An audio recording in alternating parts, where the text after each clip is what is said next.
साथियों नमस्कार, वंदे मातरम, जय हिंद। मैं राजू मिश्रा, विश्व शक्ति पार्टी का प्रदेश उपाध्यक्ष हरियाणा और किसान मजदूर जागृति मंच का संयोजक एवं अखंड हिंदू राष्ट्र मोर्चा का सहयोगी।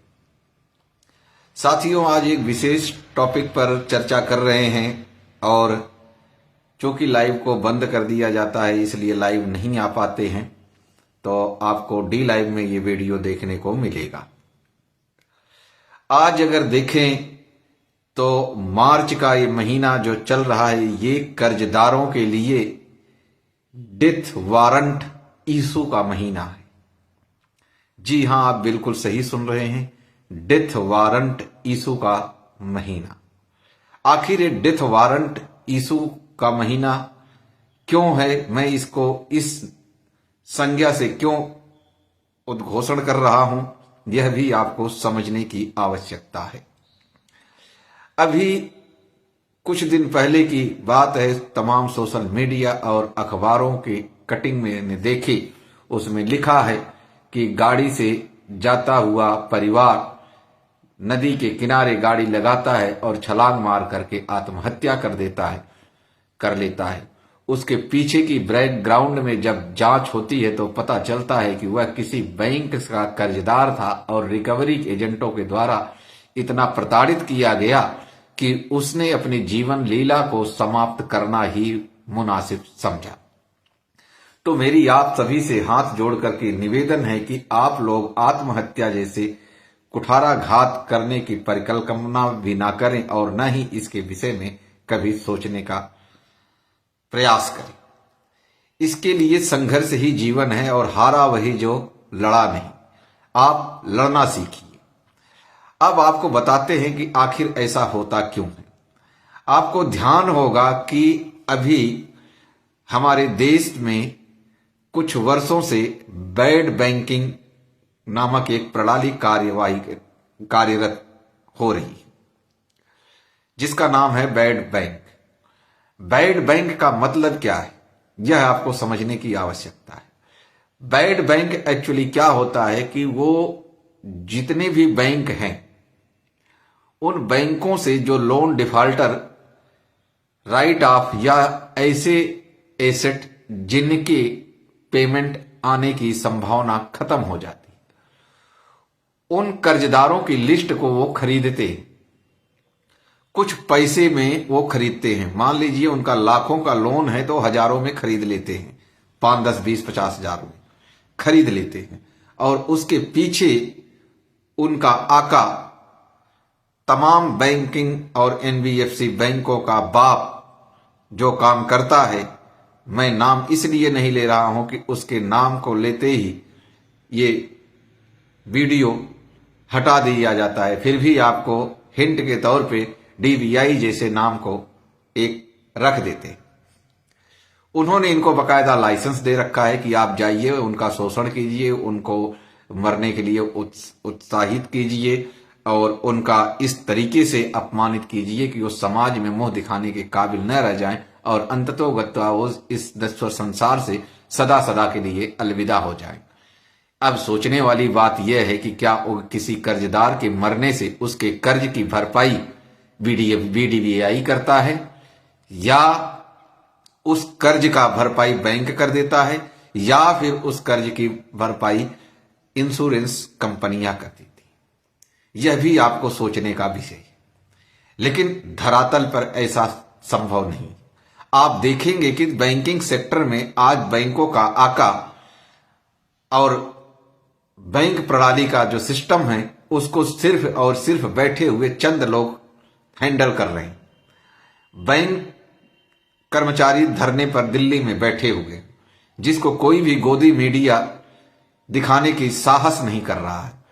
आज अर्थव्यवस्था में अगर देखा जाए तो बैंकिंग सेक्टर का बहुत अहम योगदान है। हालांकि मैं बैंकिंग सेक्टर का विरोधी जरूर हूं, लेकिन अर्थव्यवस्था में अगर देखा जाए तो बैंकिंग सेक्टर का बहुत बड़ा योगदान है।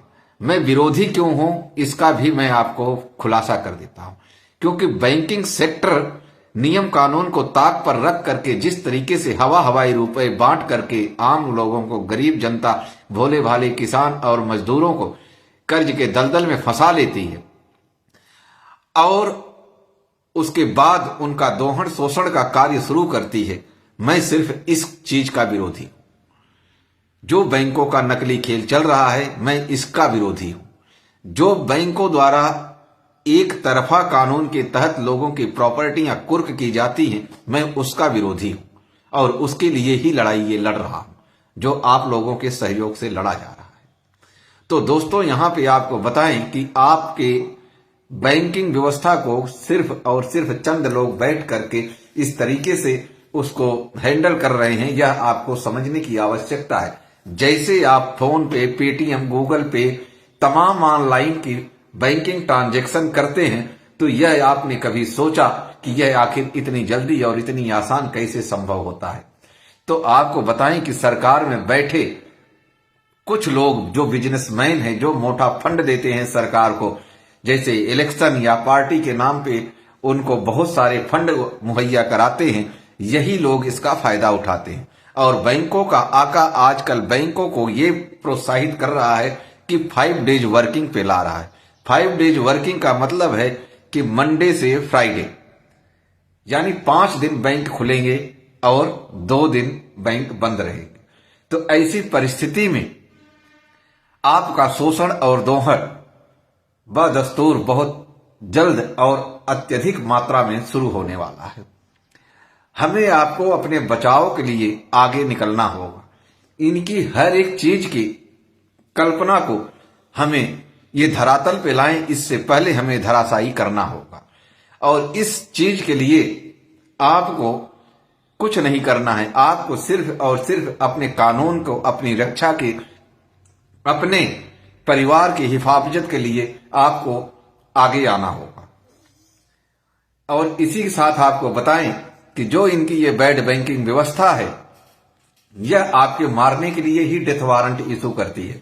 आज बैंक रिकवरी एजेंट न तो वो होम या ऑफिस विजिट लेटर लेके आते हैं, न उनके पास कोई डीआरए सर्टिफिकेट होता है, न उनके पास कोई आईडी होती है, न आईडी कार्ड होता है। उनको जैसे ये लगता है कि उन्होंने अपने जेब से आपको कर्ज दिया हुआ है और आपको इस हद तक प्रताड़ित करते हैं कि आपका जीना मुश्किल कर देते।